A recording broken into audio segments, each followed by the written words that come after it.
అందరికీ నమస్కారం. ఈరోజు కథ పంతం ప్రేమ పార్ట్ 43. ఇక స్టోరీలోకి వెళ్తే, భాను తనకు కావాలనే దూరంగా ఉంటుందని గమనించిన రాజ్వీర్ భానుని తన వైపుకి లాగాలని ప్రయత్నించాడు. కానీ రాజ్వీర్ ప్రయత్నాన్ని ముందుగానే గమనించిన భాను రాజ్వీర్ మూవ్కి వ్యతిరేక దిశలో టర్న్ తీసుకుంది. అదే సమయంలో ఆ హాల్లోని లైట్స్ అన్నీ ఒక్కసారిగా డిమ్ అయ్యాయి. రాజ్వీర్ నుండి దూరంగా జరిగిన భాను చేయి పట్టుకొని తన వైపుకు లాగాడు ఒక వ్యక్తి. అతను లాగిన ఫోర్స్కు భాను వెళ్ళి అతని ఛాతికి బలంగా గుద్దుకుంది. అదంతా క్షణాల వ్యవధిలో జరిగిపోవడంతో భానుకి అతని నుండి దూరం జరగడానికి అవకాశం లేకుండా పోయింది. భాను నడుము చుట్టూ చేయి వేసి పట్టుకొని తనను దగ్గరగా లాక్కొని డ్యాన్స్ చేయడం మొదలుపెట్టాడు ఆ వ్యక్తి. అప్పుడే ఆ హాల్లోని లైట్స్ మళ్ళీ ఆన్ అయ్యాయి. భాను అతన్ని వెనక్కి నెడుతుంటే మరింత దగ్గరగా లాక్కొని భానుని హక్ చేసుకున్నాడు ఆ వ్యక్తి. దాంతో కోపంగా అతని ముఖం వైపు చూసింది భాను. ఆ సిల్వర్ మాస్క్ వెనుక ఉన్న కళ్ళను చూసిన భాను అతన్ని వెనక్కి నెట్టడం మర్చిపోయి ఆదిత్య అని అనుకొని ఆ కళ్ళ వైపు చూస్తూ ఉండిపోయింది. తనకే తెలియకుండా అతనితో కలిసి డ్యాన్స్ చేయడం మొదలుపెట్టింది భాను. ప్లే అవుతున్న మ్యూజిక్కి అనుగుణంగా డ్యాన్స్ చేస్తూ ఉన్నారు ఇద్దరు. అనుపమ మాహిర్లు డ్యాన్స్ చేస్తూనే ఉన్న అనుపమ కళ్ళు ఒక పర్టికులర్ పర్సన్ కోసం వెతుకుతున్నాయి. తన చేతికి ఉన్న వాచ్ వైబ్రేట్ అవ్వడంతో వాచ్ వైపు చూసింది అనుపమ. హీఈస్ నాట్ దేర్ అని ఉన్న అక్షరాలను చూడగానే అనుపమను నిస్సత్తువ కమ్మేసింది. వాచ్ వైపు చూస్తూ డ్యాన్స్ స్టెప్స్ మిస్ చేసింది అనుపమ. దాంతో బ్యాలెన్స్ మిస్ అయ్యి పక్కకి తూలిపోయింది. ఒక్కసారిగా అనుపమని బలంగా తన వైపుకి లాక్కొని హక్ చేసుకున్నాడు మాహిర్. దానితో బీసుకుపోయినట్టుగా అయిపోయింది Anupama. Are you all right అని అన్నాడు మాహిర్. మునివేళ్లపై నిలబడి మాహిర్ని చూస్తున్న అనుపమ మాహిర్ కళ్ళలో చిక్కుకున్న తన ఆలోచనల నుండి తేరుకొని ఐఎమ్ ఆల్ రైట్ అని అంది. అనుపమను చూసి నవ్వుకున్న మాహిర్ అనుపమ నుదుటి మీద చిరుముద్దు ఇచ్చిన తర్వాత కింద నిలబెట్టాడు. మాహిర్ అలా చేయడంతో కంగారు పడిన అనుపమ అటు ఇటు చూసింది. అనుపమ లెవెల్కు బెండ్ అయ్యి చెవి దగ్గర గుసగుసగా మాట్లాడుతూ డోంట్ వరీ, ఎవరూ చూడలేదు అని కన్ను కొట్టాడు మాహిర్. తనకు ఎదురుగా మరొక అమ్మాయి నిలబడి ఉండడం చూసిన రాజ్వీర్ ఆ అమ్మాయిని పక్కకు నెట్టేసి భాను కోసం వెతికాడు. తనకు కొంత దూరంలో మరొక వ్యక్తితో డ్యాన్స్ చేస్తూ కనిపించింది భాను. అది చూసిన రాజ్వీర్ వాళ్ళ వైపు రాబోయాడు. కానీ అదే సమయంలో అతని ఫోన్ రింగ్ అవడంతో ఫోన్ స్క్రీన్లో కనిపిస్తున్న కాలర్ ఐడి చూసిన రాజ్వీర్ కాల్ ఆన్సర్ చేసి మాట్లాడుతూ అక్క నుండి పక్కకు వెళ్ళాడు. రాజ్వీర్, నువ్వు రూమ్కి రా, నేను ఇక్కడే ఉన్నాను అని చెప్పి కాల్ కట్ చేశాడు ఆ వ్యక్తి. మళ్ళీ హాల్లోకి వచ్చిన రాజ్వీర్ డ్యాన్స్ చేస్తున్న భాను వైపు చూస్తూ కల్కి Shivaprasad just wait for me అంటూ ముక్కులు కూర్చున్న టేబుల్ దగ్గరకు వెళ్ళాడు. ఏంటి మధ్యలో వదిలేసి వెళ్ళిపోయావు? మిస్ కల్కి నీకు నచ్చలేదా, లేదా ఆమెకు నువ్వు నచ్చలేదా అని అన్నాడు ముకుల్. సైడ్ స్మైల్ ఇచ్చిన రాజ్వీర్, అదంతా నీకు తర్వాత తెలుస్తుంది, నేను ఇప్పుడే వస్తాను, అప్పటి వరకు నువ్వు మిస్ కల్కిని గమనిస్తూ ఉండు అని చెప్పి అక్క నుండి వెళ్ళిపోయాడు రాజ్వీర్. బాల్రూమ్ నుండి బయటకు వచ్చిన రాజ్వీర్ నేరుగా 8th ఫ్లోర్లో ఉన్న తన రూమ్కిలోకి వెళ్ళాడు. అంతకుముందు రాజ్వీర్తో ఫోన్లో మాట్లాడిన వ్యక్తి అప్పటికే ఆ రూమ్లో ఉన్నాడు. అతన్ని చూసిన రాజ్వీర్ చిన్నగా నవ్వుతూ అతని దగ్గరకు వెళ్ళి you are really fast Ajay, just అరగంటలో అమౌంట్ అరేంజ్ చేసావు, ఐఎమ్ ఇంప్రెస్డ్ అని అన్నాడు. చిన్నగా నవ్విన అజయ్ రాజ్వీర్ ముందు కొన్ని డాక్యుమెంట్స్ను పెట్టి ఇవి సైన్ చేస్తే మీరు అడిగిన అమౌంట్ మీ అకౌంట్లోకి వస్తుంది అని అన్నాడు. ఆ డాక్యుమెంట్స్ని చూసిన రాజ్వీర్ 6 crores కోసం 15 కోట్ల రూపాయలు విలువైన డాక్యుమెంట్స్ను ష్యూరిటీగా పెట్టాలని ఉండడంతో ఆలోచనలో పడ్డాడు. తనకు అమౌంట్ అరేంజ్ చేస్తానని చెప్పిన వ్యక్తి సడన్గా అమౌంట్ ఇవ్వలేను అని చెప్పడంతో అజయ్ను కాంటాక్ట్ చేశాడు రాజ్వీర్. అదే విషయాన్ని తలుచుకున్న రాజ్వీర్ సైన్ చేయడం కోసం తన కోట్ పాకెట్లో ఉన్న పెన్ కోసం చూశాడు. పాకెట్ని చెక్ చేసిన రాజ్వీర్కు తన ఫోన్ తన పాకెట్లో లేదన్న విషయం అర్థమైంది. వెంటనే అక్కడి నుండి వెళ్ళడానికి లేచిన రాజ్వీర్ను చూసి అయితే నేను వెళ్తాను అంటూ ఆ పేపర్స్ని తీసుకొని లేచాడు అజయ్. నో వెయిట్ అంటూ అజయ్ను ఆపి ఒక్క నిమిషం ఆలోచించిన రాజ్వీర్ తన ముందు వేరే ఏ మార్గం లేకపోవడంతో అజయ్ ఇచ్చిన కాగితాలపై సంతకాలు చేసి వాటిని అజయ్కు ఇచ్చాడు. ఆ కాగితాలు తీసుకొని చెక్ చేసిన అజయ్ ఎవరికో ఫోన్ చేసి అమౌంట్ ట్రాన్స్ఫర్ చేయమని చెప్పి కాల్ కట్ చేశాడు. అర నిమిషం తర్వాత తన మొబైల్కి వచ్చిన మెసేజ్ను చెక్ చేసిన అజయ్, మిస్టర్ రాజ్, అమౌంట్ మీ అకౌంట్కి ట్రాన్స్ఫర్ అయింది అని అన్నాడు. అప్పుడే తను ముకులున్న టేబుల్ దగ్గర తన ఫోన్ని పెట్టినట్టుగా గుర్తుకు వచ్చిన రాజ్వీర్ వెంటనే ఆ రూమ్ నుండి బయటకు వచ్చి బాల్ రూమ్లోకి వెళ్ళాడు. ముకుల్ కూర్చున్న టేబుల్ దగ్గర తన ఫోన్ లేదు. అక్కడ కూడా ఎవరూ లేకపోవడంతో స్టాఫ్ను అడిగిన రాజ్వీర్కు అందరూ చారిటీ ఈవెంట్ జరిగే వేదిక దగ్గరకు వెళ్లారని చెప్పారు అక్కడి స్టాఫ్ మెంబర్స్. పరుగులాంటి నడకతో అక్కడి నుండి చారిటీ ఈవెంట్ జరిగే చోటుకు వెళ్తున్న రాజ్వీర్కు లోపలికి వెళ్తూ కనిపించాడు ముకుల్.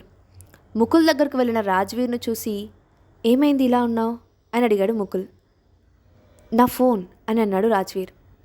తన కోట్ పాకెట్ నుండి మొబైల్ను తీసి రాజ్వీర్కి ఇచ్చిన ముకుల్, ఇది ఎక్కడ పడితే అక్కడ పోగొట్టుకునేది కాదు బ్రో అని అన్నాడు.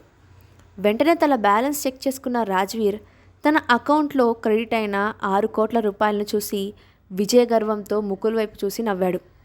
ఏమైంది? నథింగ్, పద అంటూ ముకుల్తో పాటుగా లోపలికి వెళ్ళాడు రాజ్వీర్. మాహిర్, అనుపమ ఒక టేబుల్ దగ్గర కూర్చున్నారు. వాళ్ళ పక్కనే ఉన్న మరో టేబుల్ దగ్గర యుగ్, బాను కూర్చొని ఉన్నారు. బాను వాళ్ళ టేబుల్కి దగ్గరలో ఉన్న టేబుల్ దగ్గరకు వెళ్ళి కూర్చున్నారు రాజ్వీర్. కానీ బాను తనని పట్టించుకోలేదు. ఆమె కళ్ళు మరెవరి కోసమో వెతుకుతున్నాయి. అది గమనించిన రాజ్వీర్ పిడికిలి బిగుసుకుంది. తనకు ఎదురుగా ఉన్న ముకుల్ రాజ్వీర్ వైపు చూసి నవ్వుతూ, చందమామ అందకుండా పోయిందా అని అన్నాడు. కోరుకున్నది అందకుండా పోవడం అన్నది నా చరిత్రలోనే లేదు. ఎలా అయినా సరే కల్కి శివప్రసాద్ను దక్కించుకుంటాను, ఆమెతో పాటు ఎస్పీ ఎంపైర్స్ని కూడా అని అనుకున్నాడు రాజ్వీర్. అవునా? కానీ నాకెందుకో మాహిర్ కూడా నీలానే ఆలోచిస్తున్నాడు అని అనిపిస్తుంది అని కాస్త అనుమానంగా అన్నాడు ముకుల్.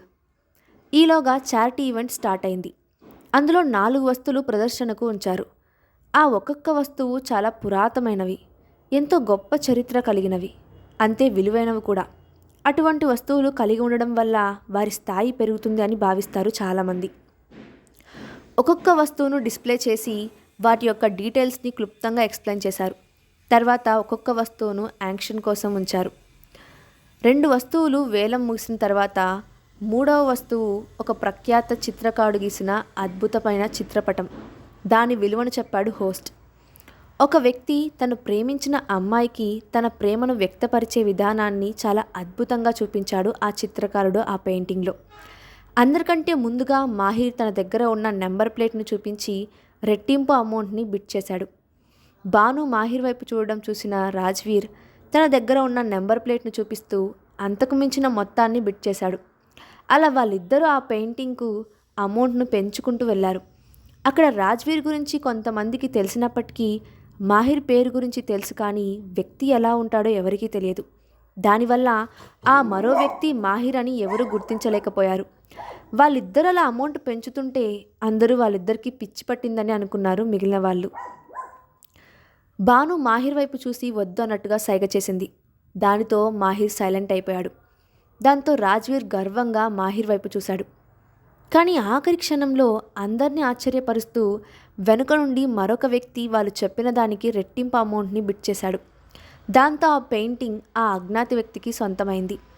ఇక అక్కడ ఉన్న ఆఖరి వస్తువు జెట్తో తయారు చేసిన చిన్న పెట్టి. అందులో పచ్చలతో పొదిగి ఉన్న బంగారు కడియం. అది చాలా పాతకాలపుది కావడంతో ఇంటర్నేషనల్ మార్కెట్లో వాటికి చాలా విలువ ఉంటుంది.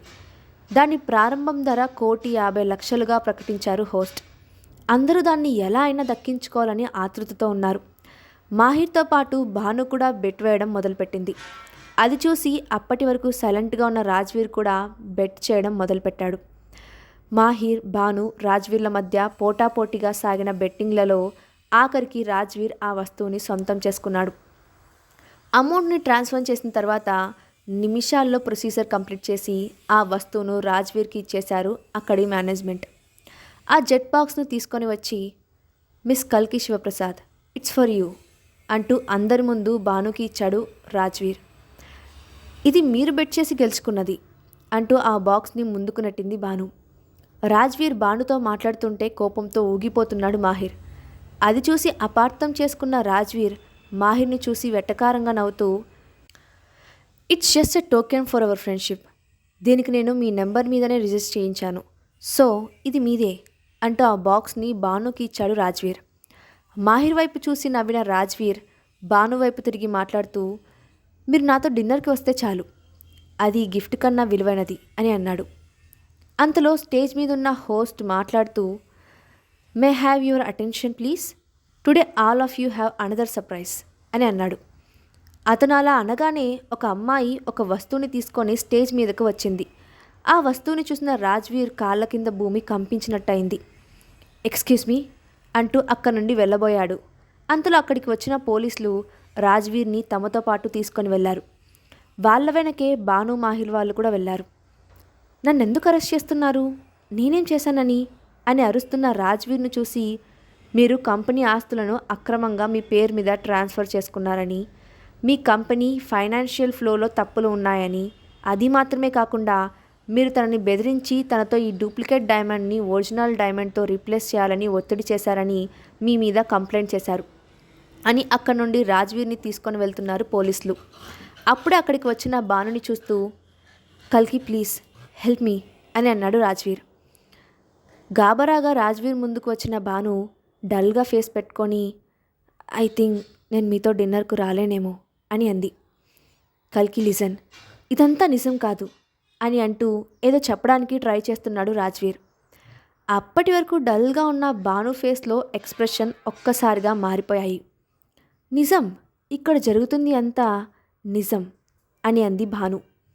భాను మాటలకు స్టన్ అయి చూస్తూ ఉండిపోయాడు రాజ్వీర్. రాజ్వీర్, ఒక విషయానికి మాత్రం నీకు థ్యాంక్స్, ఎందుకంటే నీ అంతట నువ్వే నన్ను గెలిపించావు అని అంది భాను. నేను నన్ను గెలిపించడం ఏంటి అని అడిగాడు రాజ్వీర్. భాను తన చేతిలో ఉన్న బాక్స్ వైపు చూస్తూ, 4 సంవత్సరాల క్రితం ఇది నా నుండి నువ్వు తీసుకున్నావు. అప్పుడే చెప్పాను, ఇది నీ అంతటా నువ్వే నా చేతికిచ్చేలా చేస్తాను అని. ఇప్పుడు నీ అంతటా నువ్వే నేను వద్దు అంటున్నా నా చేతికిచ్చావు. ఎలా ఉంది నా టిట్ ఫర్ టాట్ అని అంది భాను. భాను చెప్పింది విన్న రాజ్వీర్, అంటే నువ్వు అంటూ పక్కనే ఉన్న మాహిర్ వైపు చూశాడు రాజ్వీర్. అవును నేనే అంటూ తన ఫేస్కున్న మాస్కుని తీసేసింది భాను. భానుని చూసిన రాజ్వీర్ ఒక్క క్షణం షాక్లో నుండిపోయాడు. తర్వాత కోపంగా భాను మీదికి రాబోయిన రాజ్వీర్ చెంప చెల్లుమనిపించింది భాను. ఇది బాబాను మోసం చేసినందుకు అని అంది. నేను నిన్ను వదిలిపెట్టను అంటూ భానుని చూసి కోపంతో ఊగిపోతూ అరిచాడు రాజ్వీర్. తర్వాత ఏం జరిగిందో నెక్స్ట్ పార్ట్లో చూద్దాం. అండ్ ఈ స్టోరీ అప్డేట్ ఎలా ఉందో కింద కామెంట్ బాక్స్లో మీ ఒపీనియన్ని షేర్ చేయండి. Thanks for watching.